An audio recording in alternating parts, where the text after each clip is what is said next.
আসসালামু আলাইকুম নাইম। ওয়ালাইকুম আসসালাম। কি খাচ্ছ সকাল সকাল?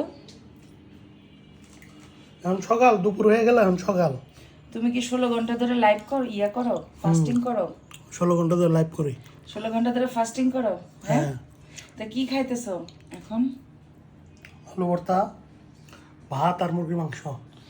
মুরগির মাংসের কি কলিজা? হুম। টেস্টি। আর আমি কি খাবো বলো তো? কি গরম দিছো আমার? আমার হচ্ছে মুরগির মাংস আর শাক। কি শাক? লাউ। খাওয়ার সময় কথা বললে খুব ডিস্টার্ব হয় না? ভাল লাগে না না, ডিস্টার্ব? একটু লেবু দাও তো। দেই আগে, দাঁড়াও ভিডিওটা করে নেই। তো তুমি ঘুম থেকে কয়টায় উঠছো জান? 10:30টায়। সকালে যে একবার উঠছো বললা? 3টার সময়। তো ঠিক আছে, সবাইকে টাটা দিয়ে দাও। টাটা। আল্লাহ হাফেজ।